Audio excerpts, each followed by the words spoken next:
नमस्कार. श्रीदेवी किचनमध्ये मी प्रतिभा आपलं खूप खूप स्वागत करते. आज मी बनवणार आहे आगळी वेगळी आणि झणझणीत रुचकर अशी सुकटची चटणी म्हणजे जवळची चटणी. तर त्यासाठी मी साहित्य काय घेतले ते आपण बघूया. तर इथे घेतलं आहे मी 1 वाटी सुकट, 2 टमाटे, कापून घेतलेले कांदे 2, 5 ते 6 हिरव्या मिरच्या, 8 ते 9 लसणाच्या पाकळ्या आणि मुठभर अशी कोथिंबीर. अर्धा टेबलस्पून मिरची पावडर, अर्धा टेबलस्पून हळद, चवीनुसार मीठ आणि कोकम. चला तर मग सुरुवात करूया.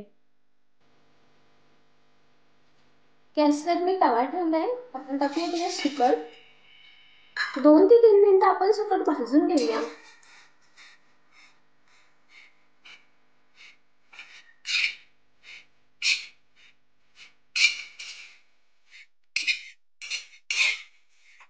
सुकट आपली म्हणजे 2 ते 3 मिनिटच भाजायची, जास्त लाल नाही करायची.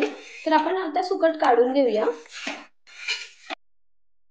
आता आपण सुकट स्वच्छ धुवून घेऊया.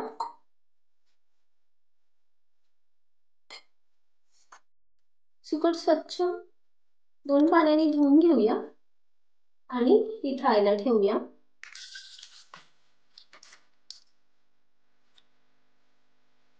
सुकटचे पाणी निथळत आहे तोपर्यंत मी हे तवा स्वच्छ करून घेतलाय. तोपर्यंत मी याच्यावर टाकते मिरची. मिरच्या व्यवस्थित भाजून घेऊ आपण. आणि मिरची सोबत टमाटेही भाजून घेऊ आपण. तुम्ही पाहिजे तर गॅसवर जाळी ठेवून टमाटे तसेही भाजू शकतात. तेही खूप मस्त पटकन साल निघून जाते.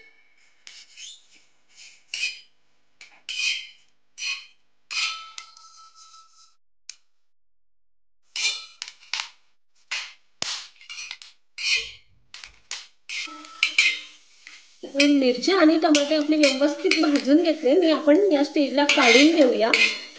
टमाटाही काढून घेते मी. टमाटे आपण काढून घेऊया आणि आता टाकूया स्टेजला लसूण.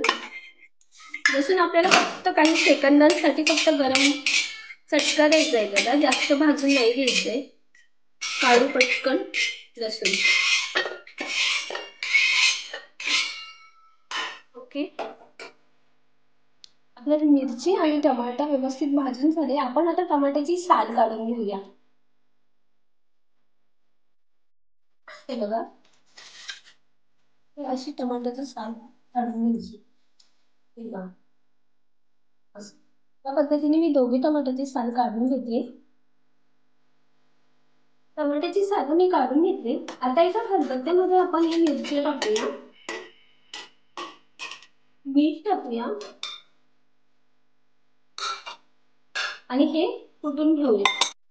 मीठ आणि मिरचीचा आपण जाड भरडा खरडा करून घेतलाय. आता या स्टेजला टाकूया आपण लसूण, जो आपण अर्धवट भाजून घेतला होता तोही टाकू आणि तोही थोडा चेचून घेऊया.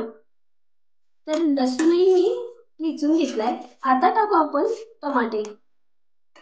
हे स्टेप बाय स्टेप यासाठी दाखवते मी. अशा पद्धतीने जर आपण थोडंसं ठेचून घेतलं ना तर ठेचायला एक वेगळी चव येते आणि सुकटचा उग्र वासही येत नाही.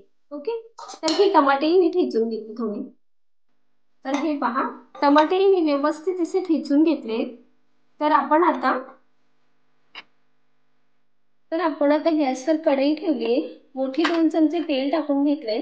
आता टाकूया आपण त्याच्यात कांदा.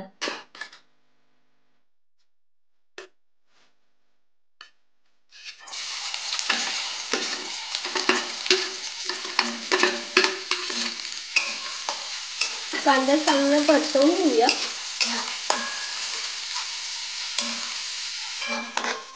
कांदा आपला लाल झालाय.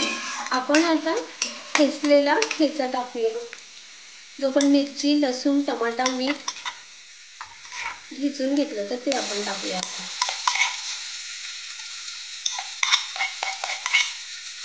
हे चांगलं परतवून घेऊया.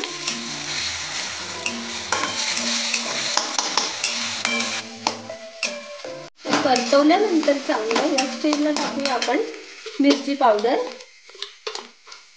हळद. तेही चांगलं परतवून घेऊ.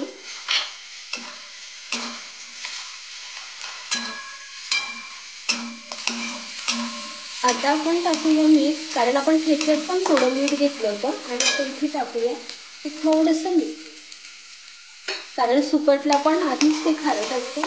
मी थोडंसंच मीठ वापरलंय. आता आपण या स्टेजला टाकूया सुकट. ते पाणी निथळलंय चांगला व्यवस्थित होऊन. आता मी टाकते सुकट.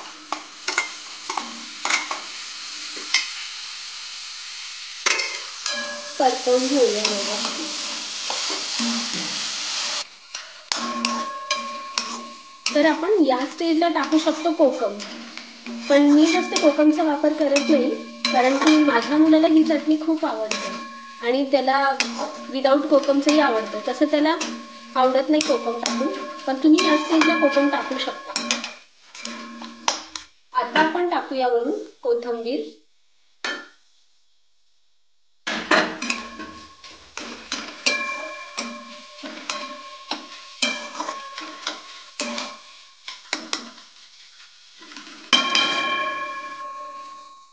तुम्ही हवं तर इथे 2-3 पाण्याचे थेंब टाकून एक वाफही काढू शकते, पण काही गरज नाही, कारण आपण सुकट एकदम पाण्याने स्वच्छ धुवून घेतले होते आणि टमाटे ठेचून त्याचं पाणी सुटतं, त्याच्यामुळे एकदम रेडी आहे. तर आता आपण गरमागरम सर्व करतो. बाजरीच्या भाकरीसोबत ते एकदम फर्स्ट क्लास लागते. ज्वारीच्या तांदळाच्या भाकरीसोबत एकदम आगरी स्टाईल.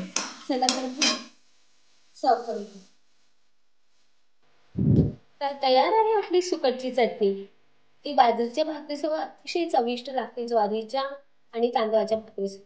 तुम्हाला जर ही रेसिपी माझी आवडली असेल तर नक्कीच लाईक करा, शेअर करा आणि सबस्क्राईब करायला विसरू नका. कमेंटमध्ये नक्की सांगा. तर अशाच एका नवीन रेसिपी सोबत पुन्हा भेटूया. तोपर्यंत धन्यवाद.